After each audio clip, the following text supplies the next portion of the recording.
Hello everyone, Jai Jagannath. Welcome back to my YouTube channel Martha Education. ପିଲାମାନେ ଆଜି ଆମେ ପୁଣି ଥରେ ଆଉ ଗୋଟେ ନୂଆ ଭିଡ଼ିଓକୁ ଆସିଯାଇଛେ। ଏହି ଭିଡ଼ିଓରେ ଆମେ ଆଲୋଚନା କରିବା କ'ଣ ନା ଆଉ କିଛି 2 and 3 ମାର୍କର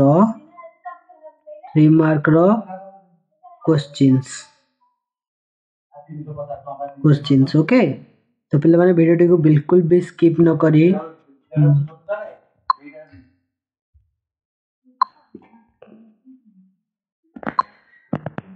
तो आउ किछि 2 and 3 मार्क क्वेश्चन भिडियोटी आलोचना करबा। तो देखो पिलाମାନେ जदि आपण माने हम चैनल को न करी देखुछ ताले सब्सक्राइब करी बेल आइकन को प्रेस कर दियंतु जहा फल कि हम नवा वीडियो नोटिफिकेशन आपण पाखरे सहज रे पहुंचाई परिबो। तो पिलाମାନେ एबे हमें क्वेश्चन गुडी को डिस्कशन करबा। तापर बुरु प्रीवियस क्लास रे जो क्वेश्चन पैटर्न टा कहितली ताको समस्त भल भाबरे देखिनियो एवं तापरे ए वीडियो रे मु जहा भी तुम मन को क्वेश्चन दोची ताको नोट करो एवं ताको पढ़ो भलो से पढ़ो एवं परीक्षा रे जेमिति हेले भलो करियो। आज सोशियोलॉजी एग्जाम रहिलानी आज को मिसेले प्राय 1 मंथ हबो 1 मंथ रहिलानी तमरो हैला। तो तमरो फेब्रुआरी 18 रु एग्जाम स्टार्ट हो जाउची सॉरी 18 या 17 रु फिर एग्जाम स्टार्ट हो जाउची। तो तुम मानक पाखरे टाइम भी रहिबनी पढ़ा पढ़ी करबा पई सेति में तुम मानक आगुआ दे दोची सब क्वेश्चन तुम माने बसी बड़ी भल से पढ़ो। आउरी 1 मंथ टाइम रहिलानी ता भीतर मु मध्य मझरे वीडियो करबी तुम मानक पूरा एग्जाम तक प्रिपरेशन करौथिबी। तुम माने वीडियो को बिना स्किप करके देखो। पिलाने देखो प्रथम क्वेश्चन देला भारतीय ग्रामर 3टी प्रमुख लक्षण वर्णना करो। भारतीय ग्रामर 3टी प्रमुख लक्षण कोन ना गोटिए होची ग्राम्य समुदाय आकार क्षुद्र अटे आ गोटिए होची ग्राम्य समुदायर अंतरंग प्रत्यक्ष व्यक्तिगत संपर्क रही थाए आ गोटिए होची कोन ना कृषि भित्तिक अर्थनीति और सामूहिक उद्यम होची ग्राम्य अर्थनीतिर वैशिष्ट्य अटे। बुझि पाइलो त तमरो ए क्वेश्चन रो आंसर टी लिखिनियो। तापर देखो नेक्स्ट क्वेश्चन देछि तफसिलभुक्त जनजाति समुदाय केउ मानको कुहा जाय। या तफसिलभुक्त जनजाति समूह केउ मानको कुहा जाय। तफसिलभुक्त जनजाति समूह समाजर आदिम गोष्ठी गिरि जंगल आदिवासी माने साधारणतः जनजाति वनवासी बा आदिवासी नामकरण रे चिन्हट होई थांती। भारतीय संविधान रो 366-25 धारा रे प्रदत्त तफसिलभुक्त जनजाति भारतीय जनजाति समुदाय रो चिन्हट लाभ करथिबा अंश जहाको भारतर राष्ट्रपति संवैधानिक धारा 342(1) घोषणानामा रे स्वीकृति प्रदान करछंती हैला। सेमाने जीवन यापन शैली अनुन्नत धारा को पर्यालोचना करी संवैधानिक स्वीकृति मिली थाए। भारत रे 429 तफसिलभुक्त जनजाति रहिछंती। भारत रे केतोटी एला गोटे शॉर्ट क्वेश्चन पिला माने पढिबारे जे भारत रे केतोटी जनजाति केतोटी तफसिलभुक्त जनजाति अछंती ना 429 429 ओके। तब पिला माने देखो नेक्स्ट क्वेश्चन आतंकवादर मुख्य कारण गुडी को दर्शाओ। आतंकवादर मुख्य कारण गुडी को दर्शाओ। साधारणतः विश्व रे जेउ आतंकवाद जनित विघटन हेउछि तार मुख्य कारण हेउछि धार्मिक ईर्ष्या ओ अश्वय मनोभाव। दुईटे देखो भारतर नागालैंड मिजोराम मणिपुर और आसाम रे हेउछि आतंकवाद गुडिकर प्रजातीय और जाति भित्तिक द्वेषर वृद्धि हेउछि। आतंकवाद दुईटी मुख्य कारण पाई हलो। तापरे नेक्स्ट क्वेश्चन देखिबा। एटी मध्य आतंकवादी रो आउ दुईटी लक्षण देछि देखिनियो ना आंतर्जातिक आतंकवाद व्यवस्था वृद्धि और जोगाजोग व्यवस्था रे उन्नत दक्षिण एशिया राष्ट्र प्रभावशाली रही अछि। आ गोटे कोन ना आंध्र प्रदेश मध्य प्रदेश ओडिशा झारखंड बिहार राज्य रे जमीदारी शोषण अर्थनैतिक संतुलित बंटन और विनियोग व्यवस्था आतंकवादी को वृद्धि कराइथाए होला। तापर नेक्स्ट क्वेश्चन देखो, नेक्स्ट क्वेश्चन देछि आंचलिकतावादर कोनोसी दुईटी लक्षण लेख। आंचलिकतावादर दुईटी लक्षण कोन ना, गोटे होछि आंचलिकवाद एक तुलनात्मक विद्वेष सृष्टि करिथाए। दुई रे होछि संघीय गणतांत्रिक व्यवस्था को आंचलिकवाद अधिकांश समय क्षतिग्रस्त मध्य करिथाए। तापर नेक्स्ट क्वेश्चन देखो, सांप्रदायिकतावादर दमन पाई कोनोसी दुईटी पदक्षेप दर्शा। सांप्रदायिकतावाद को किभଳି भाବରେ निराकरण करा जाय परिबो तार दुईटी कारण। गोटे होछि गणमाध्यम को निरीक्षण करिबा, शांति कमिटी गठन करिबा तथा दंगा पीड़ित अंचल रे थैथान व्यवस्था करिबा आवश्यक।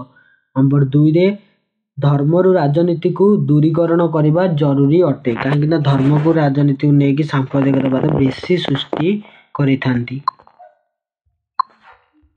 तापर नेक्स्ट क्वेश्चन, यौथ परिवार रे घटुथिबा कोनोसी दुईटी सांप्रदायिक परिवर्तन को दर्शाओ। कोनोसी दुईटी सांप्रदायिक परिवर्तन को दर्शाओ कोन ना, यौथ परिवार रो कर्तांग क्षमता ह्रास आकृतिगत परिवर्तन रही अछि। आउ सेकंड पॉइंट होछि यौथ परिवार रे सहयोग और सहानुभूति ह्रास परिलक्षित हेउछि। तापर नेक्स्ट क्वेश्चन, जातिर कोनोसी दुईटी लक्षण दर्शाओ। जातिर गोटी लक्षण होछि जाति व्यवस्था समाजर आंशिक विभाजन सृष्टि करिथाए। नंबर 2 रे होछि पवित्र और अपवित्र धारणा को दृष्टि रे रखी समाजर जाति पद्धति और उच्च नीच क्रम सृष्टि करिथाए। तापर नंबर आई रे होछि लिंग अनुपात कहिले कोन बुझ। लिंग अनुपात माने समाज रे प्रति 1,000 पुरुष प्रति महिला मानक अनुपात लिंग संरचना रे दर्शा जाइथाए। भारत रे लिंग अनुपात रे पुरुष मानकर संख्या अनुपात अपेक्षाकृत अधिक और यह महिला मानक स्थान को ह्रास करियोछि। 2011 जनगणना अनुसार देश रे प्रति 1000 जन पुरुष रे 940 जन महिला संख्या अनुपात रहिछि। पिला माने जदि तमे माने एडी किछि भी बुझी पारुन ताले कोन होछि ना, मु वीडियो रे डिस्क्रिप्शन रे पढै थिली तमर जेतले बुक पढा होतिला तो बुक पढैछि, मु गोटे वीडियो रे पढैछि लिंग अनुपात हैला। लिंग अनुपात से वीडियो टी को देखिनियो। से वीडियो टी को मु ए वीडियो रो डिस्क्रिप्शन रे लिंक दे दोछि, सेठी क्लिक करी के से वीडियो टी को भल से देखिनबो। सेथिरे मु बढ़िया से बुझेइछि जे लिंग अनुपात काहा को कहै जाय। तापरे भौगोलिक भित्तिरे एससी हार्डन करिथिबा प्रजातीय वर्गीकरण वर्णना करो। पिला माने एससी हार्डन को प्रजातीय वर्गीकरण एडा पिला माने वेरी इंपोर्टेंट क्वेश्चन एई थरक, काहे कि ए क्वेश्चन टी बहुत वर्ष हेलानी पढिनी एग्जाम रे हैला। 2-3 वर्ष हेलानी एग्जाम रे आसीनी, तो ए वर्ष आसी पारे। तो ई एससी हार्डन को प्रजातीय वर्गीकरण टी पढि दिथिबो। ए भारतर जनसंख्या को एससी हार्डन 5टी जातीय वर्गीकरण विभक्त करछथि, जथा प्राग द्राविडीय, द्राविडीय, इंडो आर्य, इंडो अल्पाइन, मंगोलीय। से हर्बर्ट रिस्ले प्रजाति वर्गीकरण को ग्रहण करि नथिले, सेथिबे से कोन करथिले ना 5टी भाग रे विभक्त करथिले।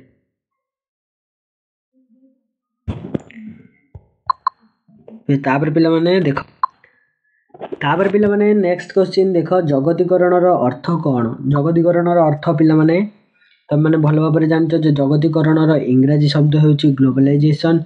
ग्लोबलाइजेशन रो अर्थ समग्र विश्व को संपृक्त कराइबा, माने जो गोटे प्रक्रिया रे समस्त विश्व को जडित करे ताको कोन कहै जे ग्लोबलाइजेशन बोली कहै जाय। ओके, बोली कहै जाय। तापर पिला माने जगतीकरण एक प्रक्रिया जेउथिरे विश्वर विभिन्न राष्ट्र गुड़िक अधिक अर्थनैतिक एकत्रीकरण, अर्थनैतिक पारस्परिक निर्भरशील प्रतिष्ठा करी वाणिज्य, व्यवसाय, प्रजुक्ति ज्ञान, संस्कृति, द्रव्य सेवार विनिमय करती। विश्वर सामाजिक, आर्थिक, राजनैतिक, सांस्कृतिक सहयोगिता स्थापन करी एक विश्व ग्राम प्रतिष्ठा करती। कौन करती? एक विश्व ग्राम प्रतिष्ठा करिबारे सक्षम होइथांती। से समस्ते मिलिमिशि सेठारे कार्य करथांती। सबु देश मिसिकी एठी कोन करथांती? ग्लोबलाइजेशन रे जडित होइथांती। ग्लोबलाइजेशन रे जडित होइथांती। बुझि पाइलो? तापर पिला माने नेक्स्ट क्वेश्चन देखो, शहरीकरण रो दुईटी लक्षण देखो।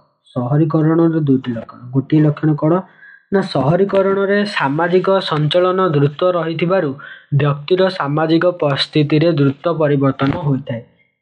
ଦୁଇରେ କ'ଣ ନା ସହରୀକରଣର ଅବୈୟକ୍ତିକ ଔପଚାରିକ ସମ୍ପର୍କ ଯୋଗୁଁ ପରିବାର ଜାତି ଧର୍ମ ଉପରେ ପ୍ରତିଷ୍ଠିତ ପାରମ୍ପରିକ ସମ୍ପର୍କ ନିଷ୍ପ୍ରଭ ହୋଇଥାଏ। ତାପରେ ନେକ୍ସଟ କ୍ୱେଶ୍ଚିନ୍ ଦେଇଛି ଆଧୁନିକୀକରଣ ଶିକ୍ଷାଗତ ପ୍ରଭାବକୁ ବର୍ଣ୍ଣନା କର। ଆଧୁନିକୀକରଣ ଯୋଉ ଶିକ୍ଷାଗତ ପ୍ରଭାବଟା ରହିଛି ତାର ବର୍ଣ୍ଣନା କର। ପାରମ୍ପରିକ ଶିକ୍ଷା ପଦ୍ଧତିରେ ଆଧୁନିକୀକରଣର ପ୍ରଭାବ ଫଳରେ ବୈଷୟିକ ଓ ଔପଚାରିକ ଶିକ୍ଷା ପଦ୍ଧତି ସାମାଜିକ ବ୍ୟବସ୍ଥାରେ ସକ୍ରିୟ ହେଉଛି। ନାରୀ ଶିକ୍ଷାର ପ୍ରସାର ସାମାଜିକ ଗଣମାଧ୍ୟମ ତଥା ସୂଚନା ଓ ପ୍ରଯୁକ୍ତିବିଦ୍ୟା ଯୁବପିଢ଼ିକୁ ପ୍ରଭାବିତ କରିଅଛି। ସାର୍ବଜନୀକରଣ କରିବା ପାଇଁ ଶିକ୍ଷାର ଆନୁଷ୍ଠାନିକ ଯୋଜନା କ୍ରମଶଃ ତୃଣମୂଳ ସ୍ତରରୁ ରାଷ୍ଟ୍ରୀୟ ଯୋଜନାକୁ ଦୃଢ଼ କରୁଅଛି। ଓକେ, ପିଲାମାନେ ଏଇଟା ତମର ତାପରେ ନେକ୍ସଟ କ୍ୱେଶ୍ଚିନ୍ ଦେଖ।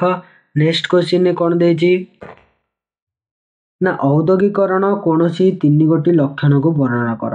ଔଦ୍ୟୋଗିକରଣ ବା ଶିଳ୍ପୀକରଣର 3ଟି ଲକ୍ଷଣକୁ ବର୍ଣ୍ଣନା କରିବାକୁ ସେ କହିଛି। ଔଦ୍ୟୋଗିକରଣ ଗୋଟେ ପ୍ରଥମ ଲକ୍ଷଣଟି କ'ଣ ନା ଔଦ୍ୟୋଗିକରଣ ଦ୍ୱାରା ଉତ୍ପାଦନ ପ୍ରକ୍ରିୟାରେ ନିର୍ଜୀବ ଶକ୍ତି ଉତ୍ସର ବ୍ୟାପକ ବ୍ୟବହାର କରାଯାଏ। ନମ୍ବର 2ରେ ହେଉଛି ଯୌକ୍ତିକତା ସାମାଜିକ ଓ ସାଂସ୍କୃତିକ ପ୍ରକ୍ରିୟାକୁ ପ୍ରଭାବିତ କରିଥାଏ। ନମ୍ବର 3ରେ ହେଉଛି ମୁଦ୍ରା ବ୍ୟବସ୍ଥାର ଆନୁଷ୍ଠାନିକରଣ ଓ ଶ୍ରମ ବିଭାଜନ ବା ବିଶେଷୀକରଣର ଅଭିବୃଦ୍ଧି ହୋଇଥାଏ। ତାପରେ ପିଲାମାନେ ନେକ୍ସଟ କ୍ୱେଶ୍ଚିନ୍ ଦେଖ। ନକ୍ସଲବାରୀ କୃଷକ ଆନ୍ଦୋଳନରେ ପ୍ରମୁଖ ଲକ୍ଷଣ ଗୁଡ଼ିକ ଲେଖ ବା ଉଲ୍ଲେଖ କର।